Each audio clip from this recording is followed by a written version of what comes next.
Sa migration company kung saan nagtatrabaho si AC Eclar, di raw maiiwasang gumamit ng mga artificial intelligence o AI sa kanilang mga letter at email.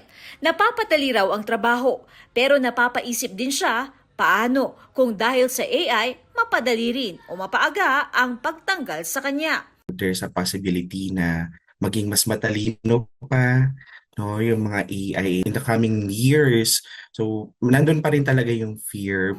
Ayon sa 2025 Future of Jobs Report ng World Economic Forum, pagsapit ng 2030, 86% ng mga sinurvey na kumpanya sa buong mundo ang naniniwalang mababago ng AI ang kanilang negosyo. 41% ng mga kumpanya ang nakikitang mas konti ang i-hire na empleyado dahil sa AI.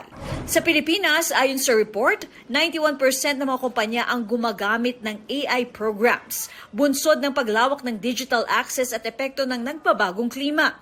Tututukan daw ng mga negosyo ang pag-upskill ng mga empleyado.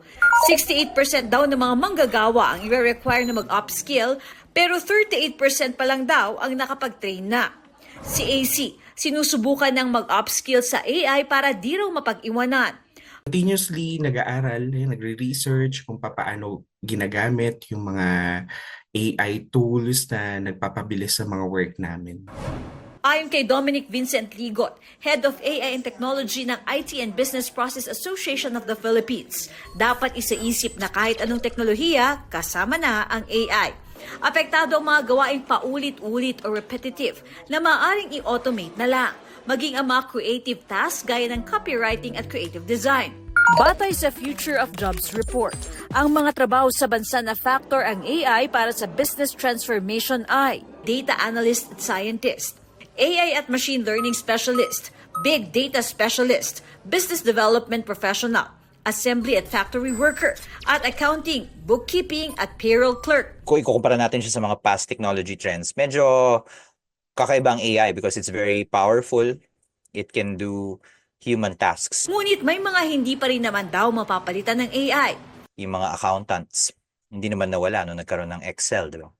Ang nangyari, they just started using Excel. So may ganong trend. Si Edison Tan, COO ng isang ilulunsad na ride-hailing app, kahit tinuturuan na ang mga empleyado ng AI skills, naniniwalang iba pa rin ang personal touch at connection pagdating sa trabaho.